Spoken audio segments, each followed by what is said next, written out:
Saudara-saudariku terkasih di dalam Tuhan Yesus Kristus, semoga kita semua dalam keadaan sehat bersama keluarga. Saat ini, marilah kita mendengarkan bacaan kitab suci dan renungan harian Minggu 24 Mei tahun 2020. Bacaan pertama, Kisah Para Rasul pasal 1, ayatnya yang ke-12 hingga ayatnya yang ke-14. Setelah Yesus diangkat ke surga dari bukit yang disebut Bukit Zaitun, kembalilah para rasul ke Yerusalem yang hanya seperjalanan Sabat jauhnya. Setelah tiba di kota, naiklah mereka ke ruang atas tempat mereka menumpang. Mereka itu ialah Petrus dan Yohanes, Yakobus dan Andreas, Filipus dan Thomas, Bartolomeus dan Matius, Yakobus bin Alfeus, Simon orang Selot, dan Yudas bin Yakobus. Dengan sehati mereka semua bertekun dalam doa bersama dengan beberapa perempuan serta Maria ibu Yesus dan dengan saudara-saudara Yesus. Demikianlah sabda Tuhan. Syukur kepada Allah. Pembacaan Injil saat ini diambil dari Injil Yohanes. Inilah Injil Tuhan kita Yesus Kristus menurut Yohanes. Dimuliakanlah Tuhan. Injil Yohanes bab 17 ayatnya yang pertama hingga ayatnya yang ke-11a.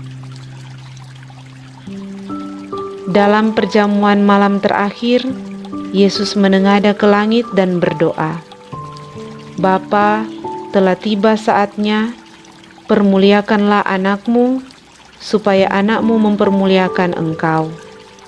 Sama seperti engkau telah memberi kepadanya kuasa atas segala yang hidup, demikian pula ia akan memberikan hidup yang kekal kepada semua yang telah engkau berikan kepadanya.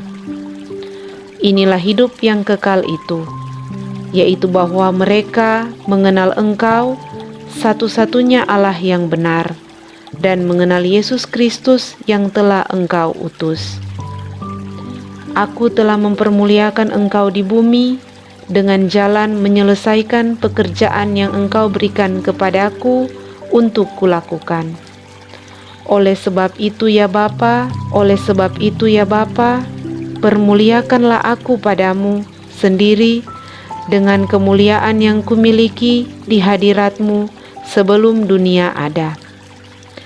Aku telah menyatakan namamu kepada semua orang yang engkau berikan kepadaku dari dunia. Mereka itu milikmu, dan engkau telah memberikan mereka kepadaku, dan mereka telah menuruti firman-Mu. Sekarang mereka tahu bahwa semua yang engkau berikan kepadaku itu berasal daripadamu. Sebab segala firman yang engkau sampaikan kepadaku telah kusampaikan kepada mereka, dan mereka telah menerimanya. Mereka tahu benar-benar bahwa aku datang daripadamu, dan mereka percaya bahwa engkaulah yang telah mengutus aku. Aku berdoa untuk mereka, bukan untuk dunia aku berdoa, tetapi untuk mereka yang telah engkau berikan kepadaku, sebab mereka adalah milikmu, dan segala milikmu adalah milikku, dan milikku adalah milikmu, dan aku telah dipermuliakan di dalam mereka. Dan aku tidak lagi ada di dalam dunia, tetapi mereka masih ada di dalam dunia, dan aku datang kepadamu." Demikianlah Injil Tuhan. Terpujilah Kristus.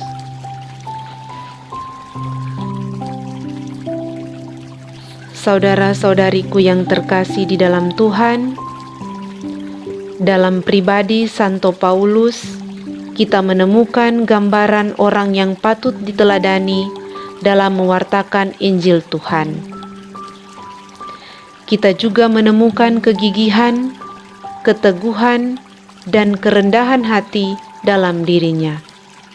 Penulis Kisah Para Rasul memberi penegasan kepada kita bagaimana menjadi pewarta yang profesional sekaligus mengembangkan sikap kerendahan hati. Dengan segala kerendahan hati, aku melayani Tuhan. Aku tidak lalai memberitakan seluruh maksud Allah kepada kalian.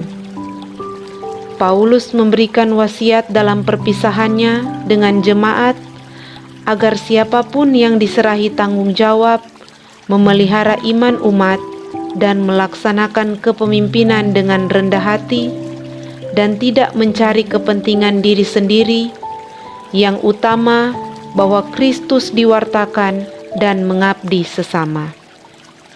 Yang mengharukan ialah bahwa Paulus berpamitan tidak untuk menyongsong hari depan yang cerah, melainkan hari depan sebagai tawanan roh, saat penjara dan sengsara menunggu aku. Satu kekuatan Paulus, ia menyerahkan masa depannya hanya kepada Tuhan, yakni sebagai tawanan roh. Entah berhasil atau tidak, entah senang atau sedih, entah enak atau menderita, yang akan terjadi tidaklah penting baginya.